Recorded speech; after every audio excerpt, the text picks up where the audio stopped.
What's up guys, it's Lexi Pike, welcome to my channel. And in today's video I am gonna be watching Scary Stories. This is 40 minutes. Shit. Let's watch this one.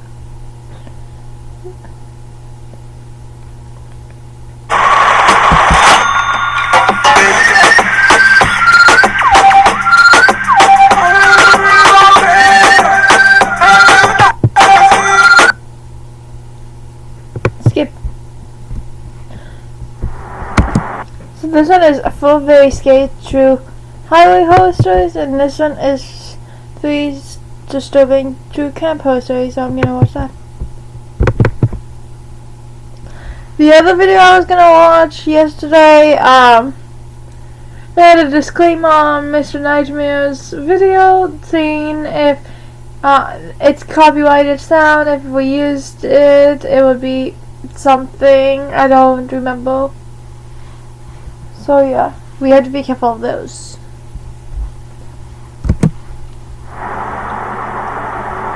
Horror Stories, number 1. By Mr. Morris. I'm pretty sure we had a teacher named Mrs. Morris at school. There's a quick check off the highway not too far away from where I live. It's the only thing open 24/7 in my rural, middle-of-nowhere town. It's about a 25-minute drive if I'm speeding, which I usually am. So to translate for all you city folk, it's basically right next door. My sleep schedule is beyond atrocious, so I've been to that quick check more than a handful of times. I like to think I'm pretty generic looking and nondescript, meaning I blend in well. But it wouldn't surprise me if some of the late night workers recognize me by now. This happened just last week, so most of the details are still painfully fresh in my mind. It was past midnight, and I was coding on my laptop. My productivity and focus peak between the hours of 9 p.m. and 3 a.m., so I was in that flow state that any hard worker craves. The problem with late night grinding is that you go from perfectly comfortable to dying of hunger in a matter of minutes, which is exactly what prompted me to shut things down and grab something to eat around the reasonable hour of 2 a.m. Just so you have an understanding of everything, I should mention that the highway leading to the quick check is more of a local road than an interstate, so it's usually pretty dead. The ride there was relatively uneventful. I pulled into the quick check, ordered a sandwich from one of the counters, and roamed the aisles while I waited. The mix of caffeine I'm usually stimmed out on and the ADHD I was born with makes it difficult for me to sit still, so I was just kind of pacing around one of the corners of the store when I noticed something. Facing one of the refrigerators that lined the back of the store was a person sitting crisscross on the ground. It was such an odd sight that I initially overlooked it, then snapped my head back around to make sure I hadn't imagined it. And I hadn't. There was literally a person sitting on the ground at the end of the aisle, facing the refrigerator like he was examining it. I couldn't see anything other than the brown coat and jeans he was wearing. I needed to get a better look at this guy. At his face, at least. So I walked a few aisles down. My plan was to turn the corner really quickly, get a good look at him, then turn back up one of the aisles, ideally before he noticed me looking. Staring at strangers so explicitly is obviously really rude, so I didn't want him to catch me doing it. I was trying to be inconspicuous about it, or at least appear like I was browsing the snacks, but I guess I didn't do a good job of that, because as soon as I turned the corner to look at him, he whipped his head around and stared back at me. His movement was so abrupt that I actually froze up for a few seconds, forgetting what I was even doing there in the first place. And let me tell you, one look at this guy confirmed he was far from normal. Forget about the sitting on the ground and staring into the refrigerator. This guy was definitely on something, which I could tell from his abnormally wide eyes and the way his lip was vibrating, like it was fully quivering, almost as if he were cold, except it was actually kind of hot in there, and he was also wearing a jacket. His posture was all twisted up too, like he was straining instead of sitting, if that makes any sense. But the worst thing by far was the look he was giving me. He wasn't smiling, and he wasn't scowling either. He was staring blankly at me with this dead-eye stare that made it kind of seem like he actually was dead. The whole scene was freaky as hell. After staring at each other for an uncomfortable amount of time, I finally averted my eyes and dipped up one of the aisles, eager to get my food and leave. It wasn't ready yet, though. I stood at the counter and waited. The anxiety was getting to me, so I angled myself to face the corner of the store where the guy had been sitting. I was half expecting him to emerge from one of the aisles, at which point I'm not sure what I would have done, but he never did. Eventually, my food was ready. I promptly left the store without another thought. I thought that was the end of it, but as I was turning to get back on the highway, I saw something move out of the corner of my eye. I glanced back towards the store and saw a person running full speed from the store entrance to the far end of the parking lot. I was already halfway onto the highway at that point, but as soon as I saw what looked like a brown coat, I knew it was him. As I drove past the Quick Check, I looked over at it one more time to see that guy was now jumping into a truck. I didn't even want to imagine what a guy like that could possibly be rushing to do at 2 a.m. I was just happy I had nothing to do with it. I sped off, just wanting to get home in peace. After a few minutes, the last of the fluorescent storefront lights faded into darkness behind me, and I was driving through desolate nothingness once again. I'm used to being the only car on the road when it's that late at night, which is why it was so surprising when I noticed headlights in my rearview mirror. But it was even more surprising when I realized the headlights were getting closer, meaning they were going faster than me, and I wasn't exactly driving the speed limit. My first thought was that I was about to get pulled over, so I instinctively slowed down a bit. The headlights kept approaching, and I knew what was about to happen. Police lights were about to start flashing, and my night was about to be ruined. But once the car finally got close enough, I realized it wasn't a cop. Oh no. It was that guy from the Quick Check. It was the same car from the parking lot. I've never been more certain of anything in my life. I slammed my foot back on the gas and got back up to speed. The guy behind me started flashing his lights at me and honking, and I didn't know what to do. Try and outrun him or pull over and just pray that he'd keep going. I was in a sedan and he was driving a pickup truck, so I figured I could outrun him. The faster I went, though, the more terrified I became. I can only describe that feeling as true terror, the feeling that you're literally approaching death. By the time I'd gotten up to 100 miles per hour, the voice in my head was screaming that I was going to die if I kept accelerating. I swerved into the right lane, hoping he'd shoot by me, but instead, he actually swerved to stay behind me. I started slowing down with the intention of pulling over on the shoulder, but the moment I took my foot off the gas, the truck actually rammed into me. I grabbed the wheel to stabilize the car and realized I was in a life or death situation. The guy tailing me was trying to kill me. Everything was happening so fast. Yes, but some people who follow you and do that, they're just trying to run you off the road just to beat the shit out of you. It happened a lot on a Crash Road. I lived in a place, and when we would leave, we would have to take the Crash Road to go to Mexico, Maine. And we had to, and I don't remember what it's called, but the street name had the word pig in it, so it was probably Pig Street, but that's the Crash Road because a lot of people who've gone there has crashed and died. We've always gone down there a lot, and then we moved. I couldn't think. I knew he was going to try ramming me again, and at that speed, I knew I would be lucky not to spin out. I don't know if it was the terror or my survival instincts kicking in, but the moment I saw him go for it, I swerved to the left and slammed on the brakes. The truck shot past me, and I watched as he swerved back and forth a few times before spinning out and shooting off the highway into the field. Despite how violently my hands were shaking and how terrified I was, I forced myself to start driving again. I sped the entire way home. As soon as I got inside, I called the police and reported the incident, although it's not like I could precisely describe where everything had gone down. They took my statement anyway, and I was happy to give it. I know for a fact that Quick Check had security cameras in their parking lot, so I'm pretty confident they'll end up catching that guy. It's only been a week since this happened, but I haven't heard anything yet. My car isn't dinged up too badly, but I still need to get it repaired. As for why in the world that guy had gone after me, your guess is as good as mine. I just hope I never see him again. Story 2. By Steve. Steve Harrington from Stranger Things. That would be funny though. What kind of horse is that? Is that the birthday horse? No, this is the birthday horse. And my horse's name is Ashley. Is it like... Okay. This happened in the summer of 2022. I was 25 and working what I guess you'd call an unusual logistics job. I was hauling refurbished electronics and custom PC parts for this last-mile delivery startup that was trying to compete with Amazon in weird rural markets. The routes were long and completely erratic. Sometimes I'd be driving for 12 hours straight, often through the night, hitting these remote parts of the Southwest that most delivery companies refuse to touch. The pay was decent enough to make it worth it, and I didn't mind the long drive since I had grown up in a road-tripping type family.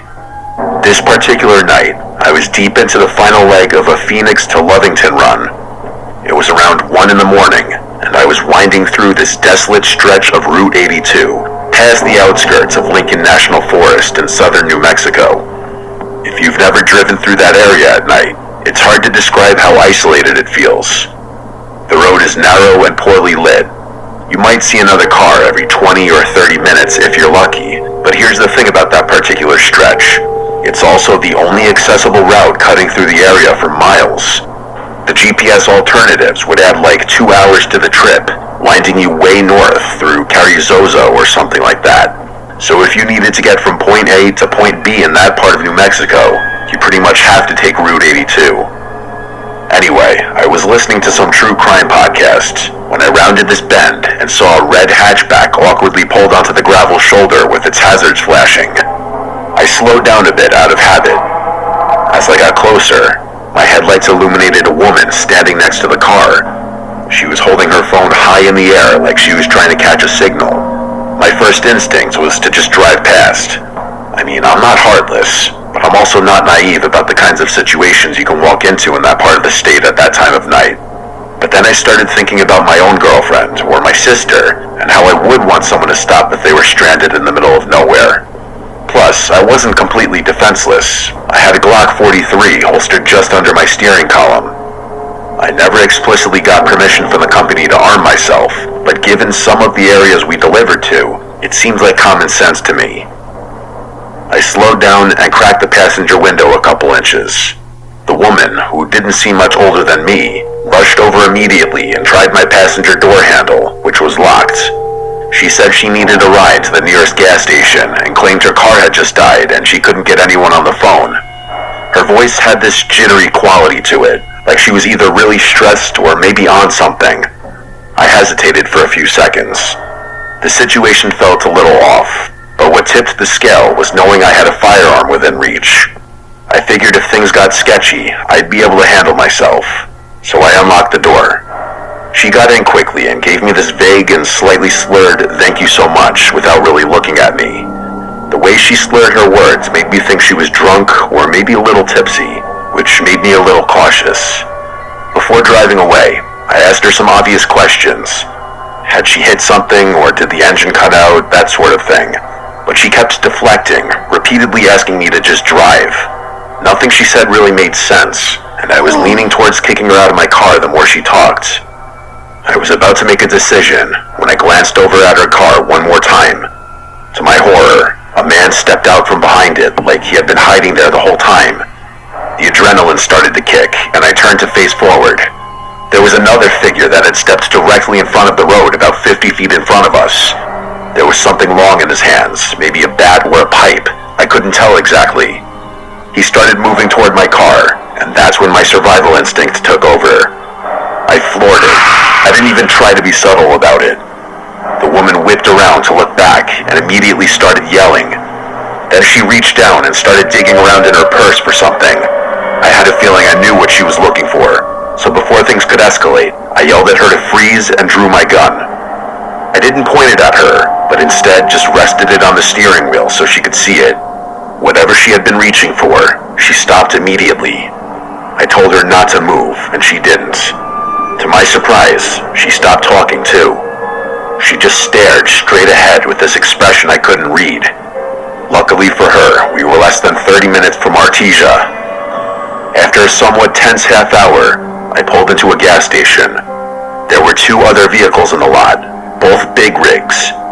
I told her to get out. She refused at first and gave me some stupid reason I can't remember, but I leaned across her, yanked the passenger door open, and basically forced her out of the truck. She stumbled back and fell onto the pavement, all the while yelling something completely incomprehensible. Someone started jogging over, probably one of the truckers, and I could already envision the accusations that were about to fly. All that guy had seen was me throwing a woman out of the car, and I didn't want to deal with the situation for a second longer, so I didn't. I yelled out a warning to him about her ill intentions, but that was all I was gonna do. Then I peeled out of the lot before that guy could approach me and didn't look back. I drove to another gas station and started filling my tank. Then I walked over to the passenger side to inspect the seat. Buried between the seat cushions was a burner phone battery and a sealed pack of zip ties. I didn't even want to think about it. I tossed all of it in the trash and got back on the road, eager to be done with the journey. I never reported any of it, not to the police and definitely not to my company. Not because I didn't think it was worth reporting, but because, legally speaking, I didn't really want to explain to a bunch of cops why I was driving around armed or why I'd physically removed someone from my car. I'm not going to get into it, but you can connect the dots on that one yourself. One thing's for sure though, being armed that night may have very well saved my life.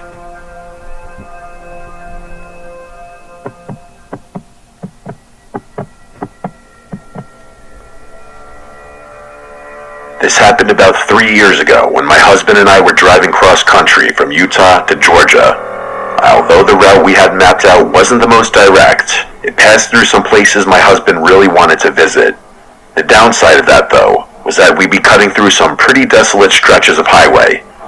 The worst part was this section of western Kansas along US Route 400, basically 100 miles of nothing but farmland. We'd been driving for most of the day, and I had fallen asleep in the passenger seat sometime around sunset. I'm one of those people who can sleep anywhere in a moving car, so I was out cold for a few hours. Around 10 at night, I woke up to the car slowing down and realized my husband had pulled into this tiny gas station off the side of the highway. My husband said he was going to grab some snacks and fill up the tank. I figured it might have been my last chance for a while to use a real bathroom, so I got out and headed inside. I didn't bother bringing my phone or purse with me. I was just going to be in and out, so I didn't really see the need. The cashier was this older guy who didn't even look up when I walked in. The bathrooms were tucked down this narrow side hallway toward the back of the store. As I opened the women's restroom door, I almost bumped right into this woman who was coming out of one of the stalls, which wouldn't have been that noteworthy were it not for what she looked like. She had messy, unkempt gray hair that frankly looked kind of disgusting and oddly sticky. She was also wearing these foam flip-flops that made this soft slapping sound when she walked. As if that wasn't bizarre enough, what stood out the most was this thick purple and green coat she was wrapped in. Let me remind you, we were in Kansas in the middle of summer, and it was probably 80 degrees out. She was carrying this tied-up plastic grocery bag, and when she saw me, she just stared. Not like a normal, oh excuse me kind of look, but this locked-on stare that felt weirdly expectant, like she was waiting for me to say or do something specific. I didn't know what I was expected to do, so I just gave her a polite nod and tried to step around her, but she didn't exactly rush to let me through. I figured that was the end of it, that she'd leave me and I could get on with my life. But no, instead of leaving, the woman actually turned around to follow me and stepped toward the sink area. But she didn't turn on the water or look in the mirror or do any of the normal things you do at a sink. She just stood there with her arms at her sides, like she was again waiting for me to do something. I was already feeling uneasy, so I went into the nearest stall and locked it. The second I sat down, I immediately regretted not bringing my phone or anything with me. I had no way to text my husband if something went wrong, and I was starting to get the feeling that something was definitely off about this woman. I sat there for what felt like a few minutes, just waiting for her to leave. Eventually, I heard the soft slap of her flip-flops moving toward the door, then the sound of the bathroom door opening and slamming shut. I waited a few extra moments to make sure she was really gone, and then I realized something. I could still hear breathing. Not my own, someone else's, coming from somewhere in the bathroom.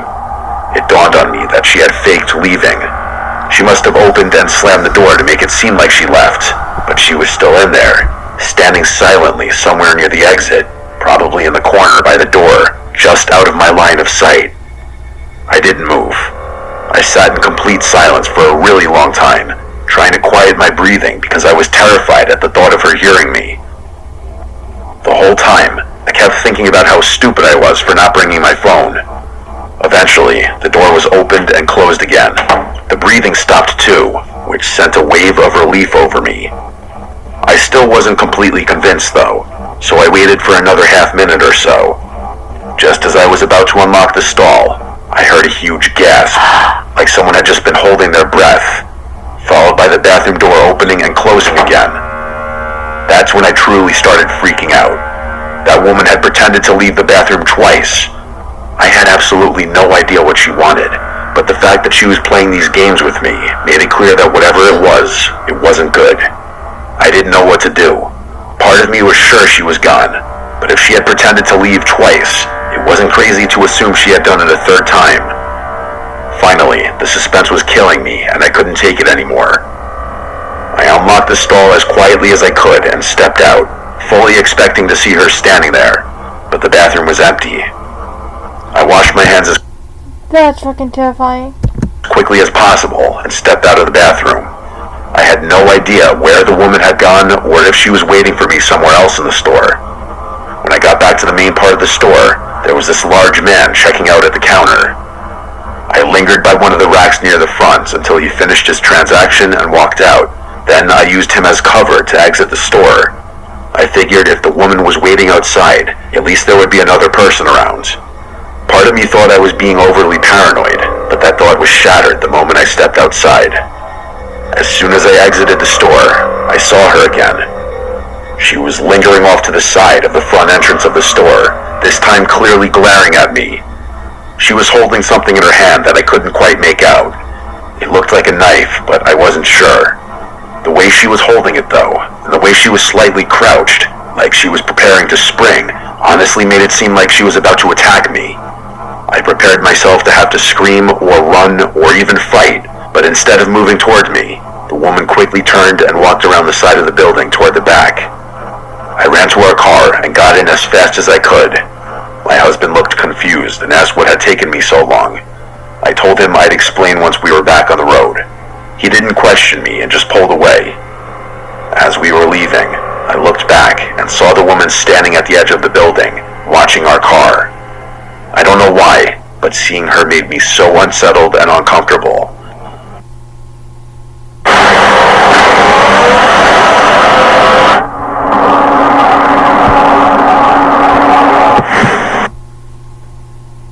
I told my husband everything, and he kinda got mad at me for not bringing my phone with me to call him for help, which was fair. But that was that, and the two of us agreed to try and forget about the whole thing and go back to enjoying ourselves. I will say that I don't use roadside restrooms anymore, which I'm not in the slightest bit upset about.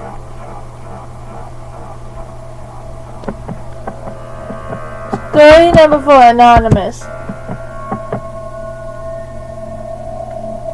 This happened to me in 2020. I was 24 at the time, working for a small logistics company. My job was to deliver automotive parts between cities in the Midwest. Most of the time it was easy work, long drives, decent pay, and nobody breathing down my neck. But that job is also the reason I will never stop at a highway rest area after dark again. It was mid-January, freezing cold, the kind of night where even the dashboard lights feel too bright. I was driving along the I-80 heading east from Des Moines, on my way to deliver a package to Davenport. The drive was about 3.5 hours. I had left around 8 p.m., and by 10:30 I was in the middle of nowhere. Just the sound of the tires on the asphalt and the occasional semi blowing by in the opposite lane. Around that time, I started to get really drowsy. My eyelids felt heavy, and I could feel myself zoning out. I spotted one of those blue rest area 1 mile signs and decided to pull off for a few minutes to stretch my legs and grab a drink from the vending machine. The rest stop looked completely deserted. A few dim streetlights, a small brick building with restrooms, and about a dozen parking spaces. Only one other vehicle was there, an old white van parked way off at the end of the lot, lights off. I parked under one of the lights, locked the truck, and went inside. The men's room smelled faintly of cleaning solution and mildew. The heater was making a weird rattling noise. I washed my face with cold water to wake up, and when I looked up into the mirror, I thought I heard the door open behind me. I turned, but no one was there. I stood still for a second, just listening, but there was nothing but the hum of the heater. I figured it was just the wind, and finished up quickly. When I stepped outside, I noticed something that made me stop. The white van's headlights were now on. The engine wasn't running, but the lights were on. I didn't remember hearing it start. I got this bad feeling immediately. I unlocked my truck fast, then I climbed in and started the engine. I pulled out of the parking space and headed toward the exit. As I did, the van's lights suddenly shut off again. I remember thinking maybe someone was sleeping in there and just accidentally hit the lights, but as I got back on the highway, I kept checking my mirrors. For about 5 minutes, nothing happened. Then, in the distance behind me, I saw headlights, 2 small dots getting closer. It was the van. At first, I wasn't sure, but as it got closer, I could see it was the same boxy white van. No company logo, no side windows, just a dirty cargo van. It caught up to me fast and got right on my tail. I was already going about 75, but the van stayed inches behind my bumper. Then it switched lanes, sped up beside me, and matched my speed. The driver rolled down his window halfway. I could barely see his face, just a shadow and maybe a baseball cap. He motioned for me to roll mine down, but I didn't. He kept gesturing and then pointed at my truck bed, like he was trying to tell me something was wrong. At first, I hesitated. Maybe one of my straps had come loose or something fell out, but then I noticed something that didn't make sense. There was nothing in the bed of the truck. It was completely empty. That's when I realized he wasn't trying to warn me. I kept driving, pretending not to notice him, but he started honking and drifting closer to my lane. I swerved slightly to keep distance, and he sped ahead, cutting in front of me. For a second, I thought he was going to slam on the brakes, but then, without warning, he veered onto the shoulder and came to a full stop. I flew past him, my heart pounding. I stayed in the fast lane, going nearly 90 now, just trying to get away. A few seconds later, I checked my mirror again. The van was back on the road. It followed me for another 20 miles. Sometimes it would fade back until I couldn't see it. Then out of nowhere, it would speed up again and appear right behind me. I decided I needed to stop somewhere public.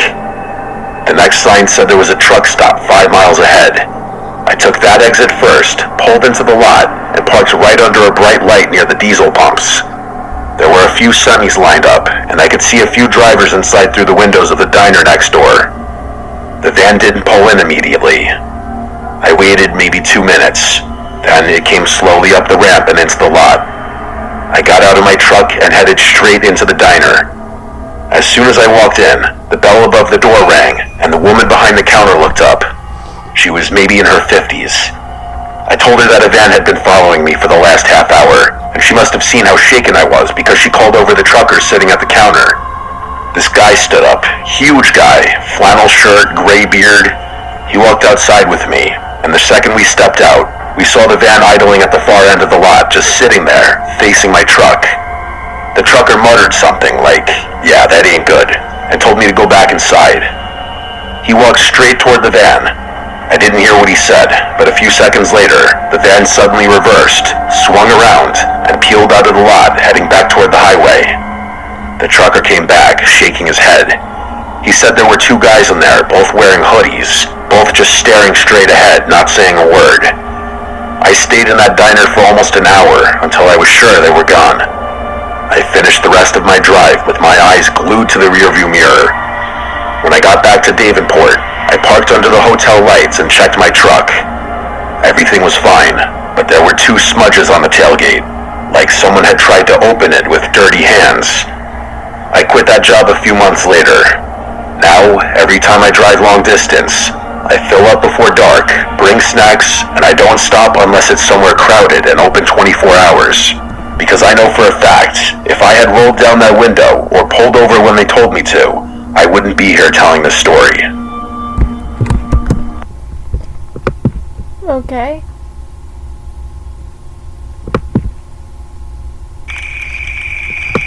Camping scary stories.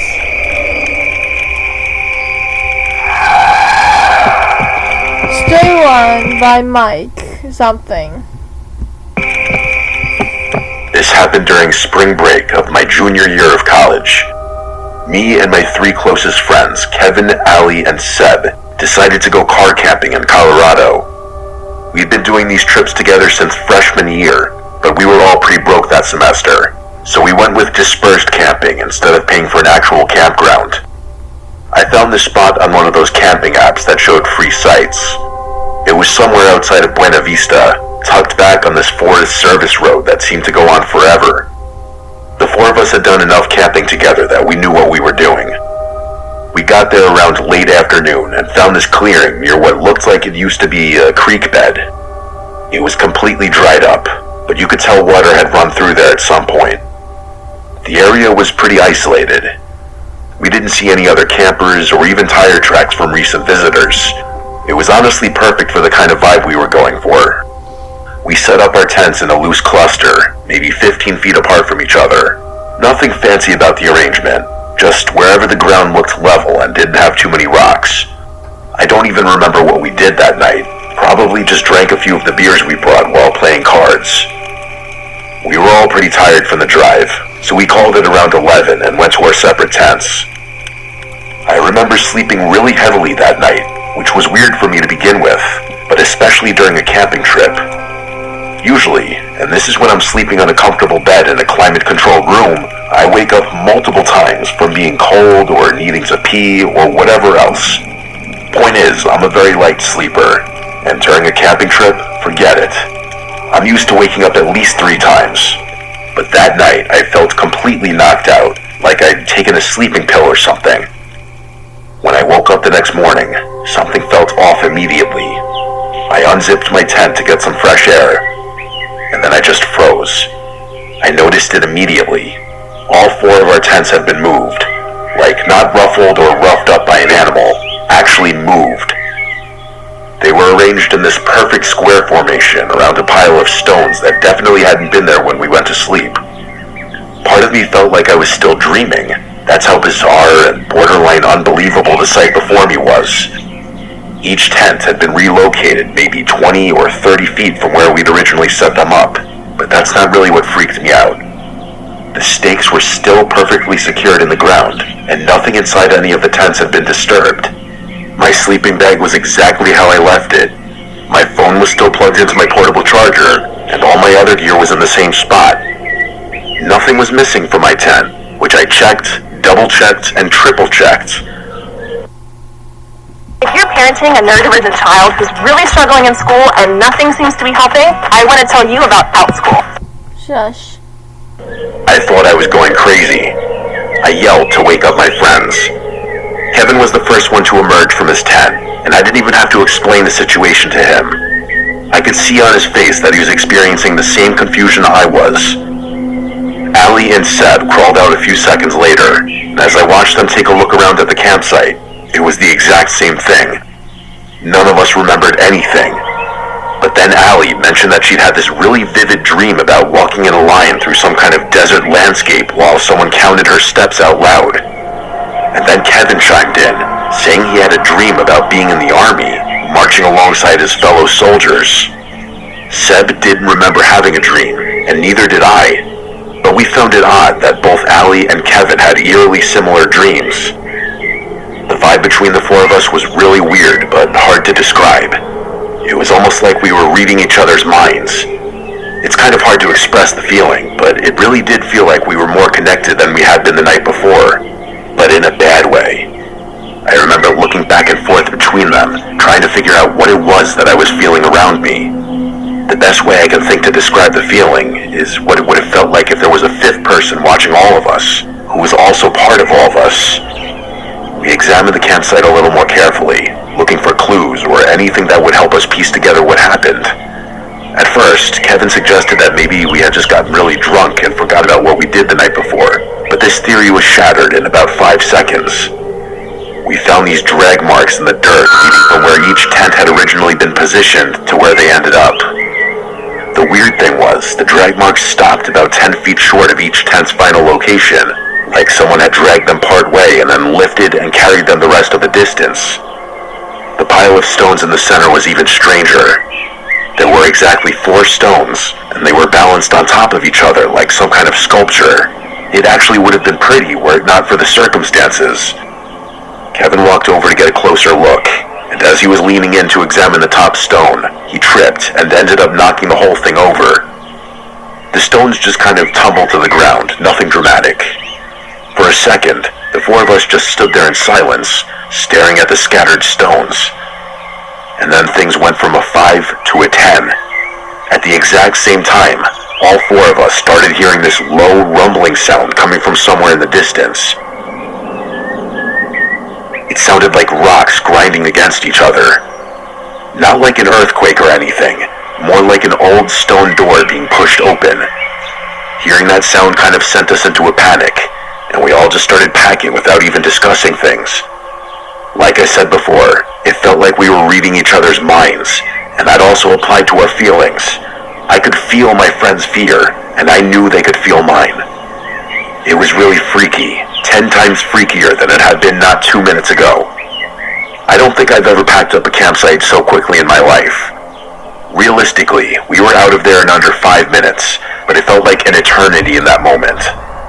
I'm not going to harp too much on what happened.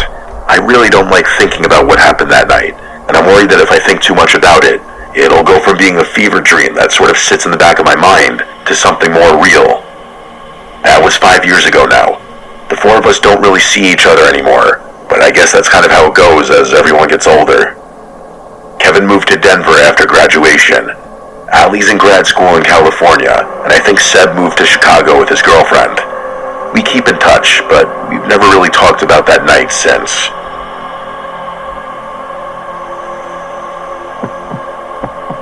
Story number 2 by Josh. My name is Simon. This happened last summer when I was 23. My girlfriend Cadence and I had been planning this camping trip for months. Just the 2 of us, no cell service, no distractions. We'd been together for about 1.5 years at that point, and honestly, things had been getting a little stale. Not bad, just routine. We figured a weekend in the woods would be good for us. We picked a spot in the Uwharrie National Forest in North Carolina. I'd been looking at different locations online for weeks, trying to find something that wasn't too crowded but also wasn't completely isolated. The place I settled on was this campground about 3 miles down a Forest Service road. According to the reviews, it had maybe 6 or 7 sites total, and they were pretty spread out from each other. We left Friday afternoon around 3, stopped for supplies at a grocery store near the forest entrance, and made it to the campground just before sunset. The road getting there was rough, lots of potholes and loose gravel, but my truck handled it fine. When we pulled into the main clearing, I was honestly pretty satisfied with my choice. There were a few picnic tables scattered around, a couple fire rings, and the sites themselves were tucked back into the trees enough that you'd have some privacy. We drove around slowly, checking out the different spots. Most of them were empty, which was good. We passed one site that had a blue sedan parked there, but I couldn't see anyone around it. Cadence pointed to a spot at the far end of the campground, right where the road dead-ended into the forest. It had a decent clearing for the tent and was positioned so that the trees blocked the view of the other campsites.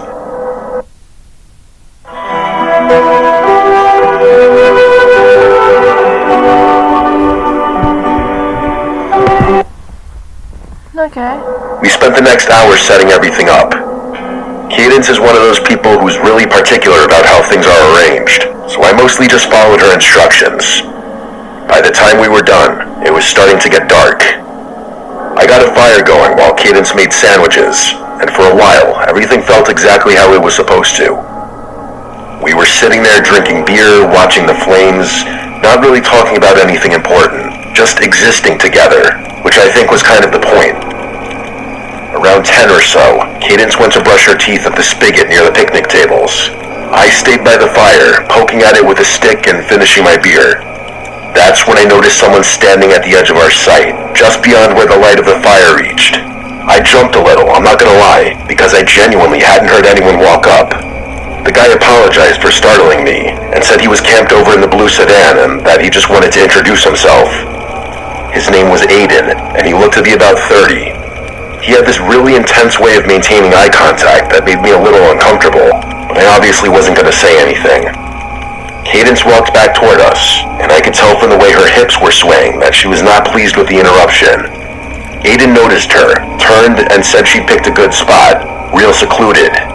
He mentioned he was solo camping, trying to get away from people for the weekend, which seemed kind of contradictory since he was literally standing at our campsite making conversation.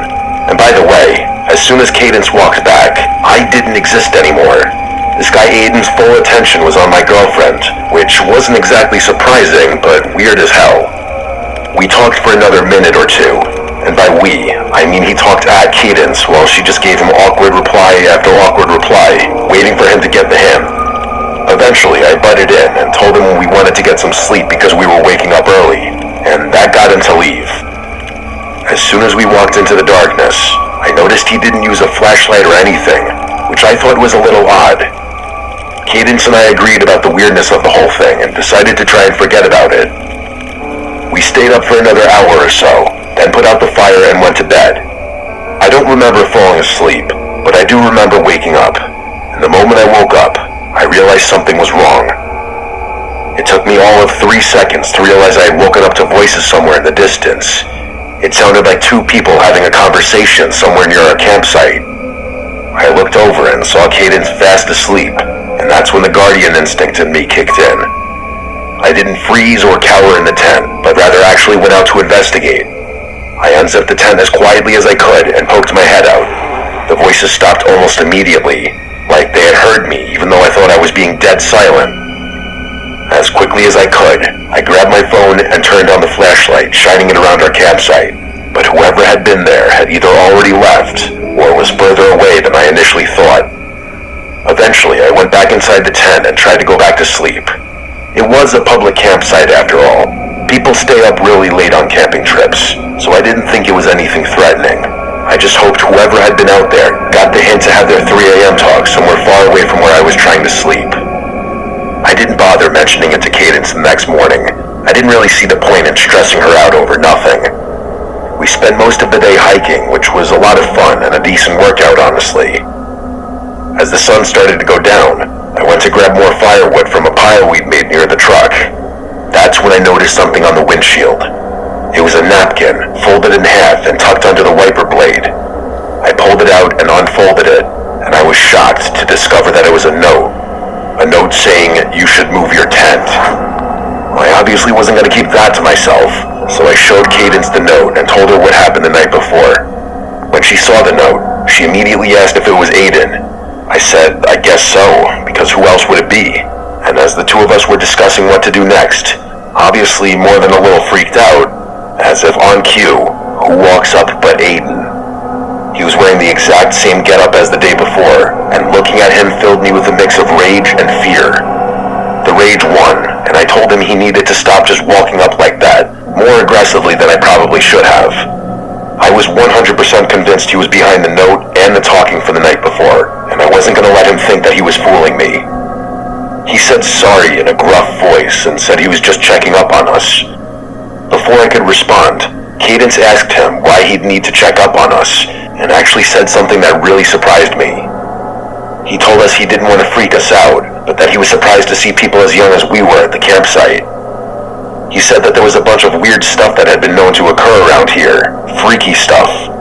He said he'd found deserted campsites deep in the woods, signs of people, belongings, and other weird things. I didn't really trust a word he was saying, but he said it so matter-of-factly that part of me thought he was being genuine. He went on to say that he heard people walking around his car the night before, so he was going to cut his trip short and go home before the sun set. Then he advised us to do the same. At that point, I wasn't going to argue, and it's not like Cadence wanted to stick around either, so we all started packing our stuff. It was pretty stressful, being as the sun was already almost set to begin with. I could tell Cadence was starting to freak out because her hands were shaking as she was putting stuff in the car, and I tried my best to calm her down, but I wasn't feeling great about things either. We finally finished getting everything in the car, and I started pulling out without another word. The sun was basically set at that point, and it would probably be fully dark in a few minutes. But as I was driving out, I noticed Aiden's blue sedan was still in his campsite, which I found strange. I saw Aiden crouched down near one of his tires, so I actually stopped my car.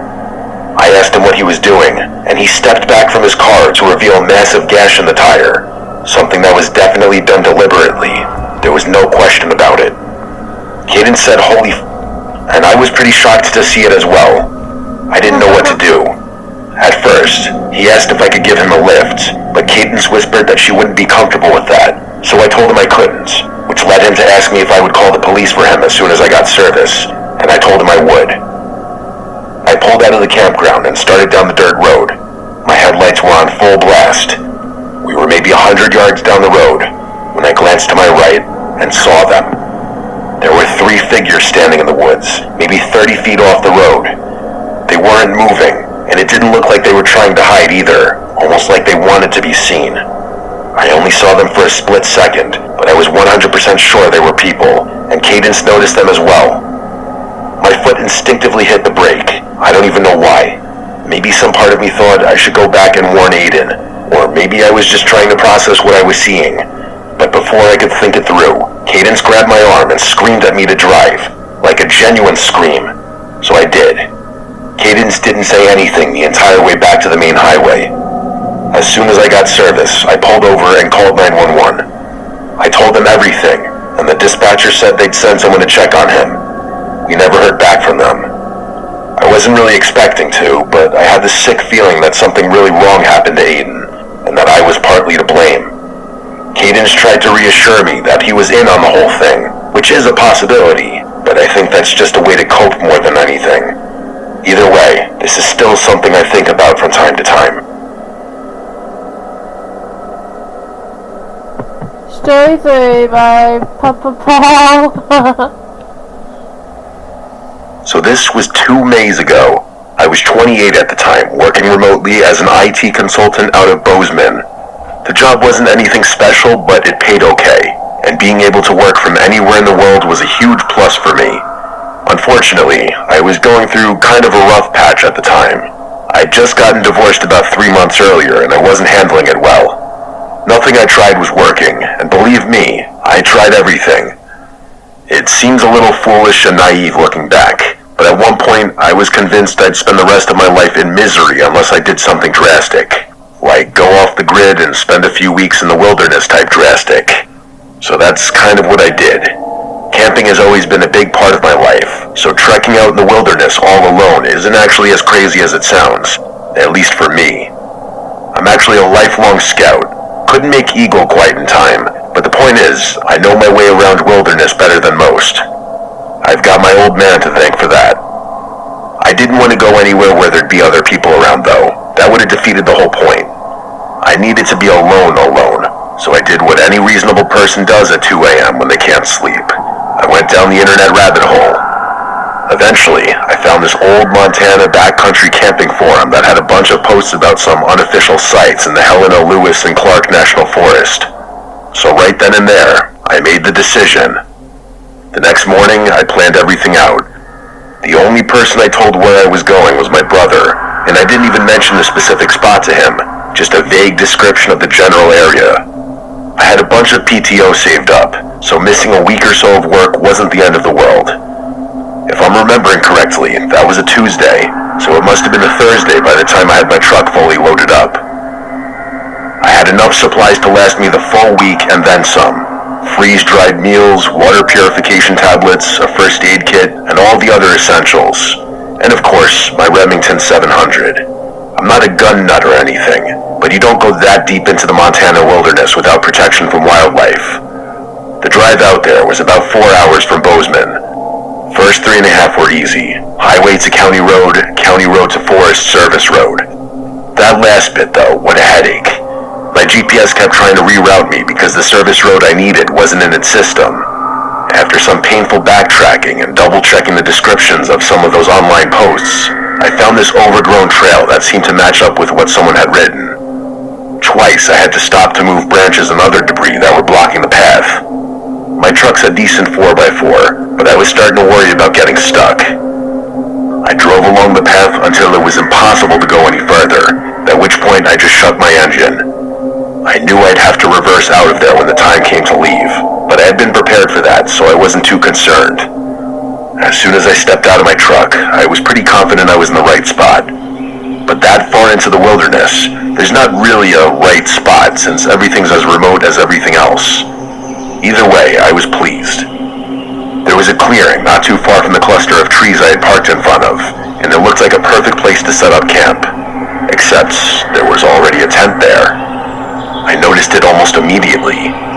It was this old olive green tent that looked like it was from the 80s.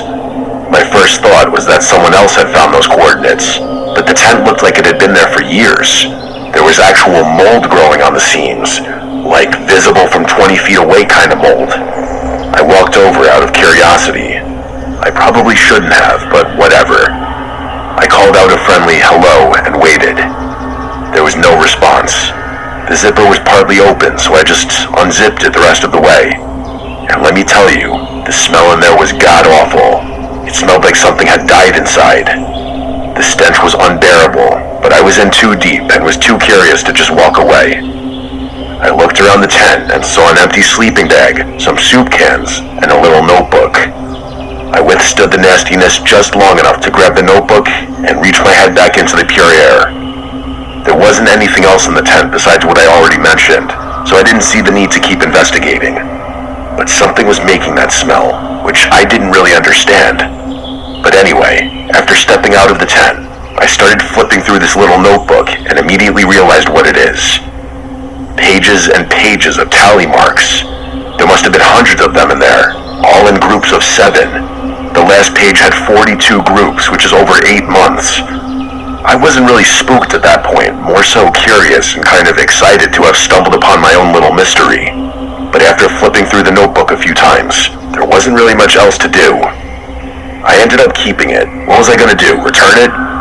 But anyway, I decided to set up my own camp on the opposite side of the clearing, a decent distance away from the tent, but close enough to keep an eye on it. I didn't like the thought of letting it out of my line of sight. As I settled into the spot and acclimated myself with my surroundings, I realized there were no signs that anyone had actually camped here before. I went for a pretty extensive hike and didn't find any old fire rings, trash, trails, footprints, anything that would even marginally suggest another human.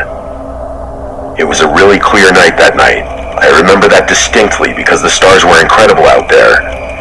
The drive and setup had exhausted me, so I fell asleep pretty quickly. I woke up randomly in the middle of the night.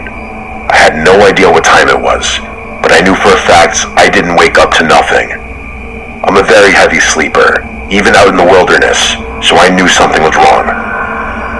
I froze in the dark and listened, trying to hear for an animal or whatever else could have woken me up, and after about 30 seconds, I heard it. Whispers. It sounded like 2 or 3 different voices, and if I had to guess, I'd say they were maybe 20 feet from my tent. They were having some kind of conversation, but I couldn't make out what they were saying. I was so freaked out I started sweating. When you go that deep in the wilderness to be alone, the last thing you're expecting to stumble upon is another person, let alone multiple people. It doesn't sound like the scariest thing per se, but in the moment I was terrified. I stayed frozen in my sleeping bag, pretending to be asleep. The voices stopped, but I still didn't want to move. And after a few seconds, I started hearing footsteps around my tent. I realized whoever was out there was circling my tent, the way an animal might. Instinctively, my hand went straight to my rifle, which turned out to be the correct decision because not 2 seconds later, someone started yanking on my tent zipper. When it didn't budge, thanks to the clips I'd put on, they pulled back. I had my rifle aimed directly at the tent flap, and a very strong part of me wanted to just fire right then. I was expecting the person messing with my tent to just leave, but no. They started scratching the flap like they were trying to cut their way in, and that's what sent me over the edge. I spoke up, saying I had a gun and to back the fuck off. The scratching stopped immediately. There were a few seconds of complete silence, and then I heard footsteps. Multiple sets of footsteps running away in what sounded like different directions. It sounded like at least 3 people, which was somehow 10 times worse than the thought of it being just 2. They didn't all run the same way, which struck me as strange. I didn't sleep much that night, but I felt very safe with my rifle by my side. As soon as the sun rose, I unzipped my tent and stepped outside, making a big show of brandishing my rifle. I immediately looked over at where the old moldy tent had been. It was gone. I walked over to the spot where I knew it had been. There was no ground depression, no stake holes, nothing. The grass wasn't even flattened, but I knew for a fact there had been a tent there. I had stared at it for hours the previous day. What I did find were footprints. Bare human footprints all around my campsite in a rough circle about 20 feet out. There were tons of them, and they were different sizes, which confirmed to me that there had been more than just 2 people out there. Some of them were also really deep, like whoever made them had been standing there for a long time. One set of prints led over to a big pine tree at the edge of the clearing. I walked over, and that's when I saw them. Fresh cuts in the bark. I knew what they were. Tally marks. 7 groups of 7, and the start of an 8th group. Just like the notebook. I just kind of stood there, trying to make sense of it. The notebook had been counting something for over 8 months, and now there were fresh marks on this tree, right next to my campsite. I didn't want to think about what that meant. It gets much, much worse though, because as I was backing away from the tree, I noticed something else. It was and still is the most disgusting thing I've ever seen. There was a dead squirrel hanging from a low branch a few feet away, tied up with what looked like a fishing line. I'm not squeamish about dead animals, I'm a hunter for Christ's sake, but something about the way it was positioned made me want to puke. I didn't really need any more of an indication. I immediately ran back to my campsite and started packing my stuff as fast as I could. I'll admit that my hands were actually shaking while I took down my sight, and I was having trouble focusing on the task at hand without looking over my shoulder every few seconds. After what felt like forever, I finally finished packing everything and started jogging towards my truck. I threw everything in, jumped in the truck, and started backing out. Part of me thought my tires were going to be slashed or something else, but thankfully my truck was untouched. The path was narrow, and backing out was even harder than pulling in, so the ordeal was torture. It was hell, but I made it, and I don't think I was followed. By the time I made it back home, I decided I wouldn't even bother calling anyone. I did not think there was a point. Like, realistically, what would I even report? It's not like anyone would go that far into the woods to investigate. The thing that freaks me out the most is the sight of that squirrel. No one does that unless they're trying to send a message or a threat. I honestly don't know what would have happened if I stayed another night, or if I hadn't been armed.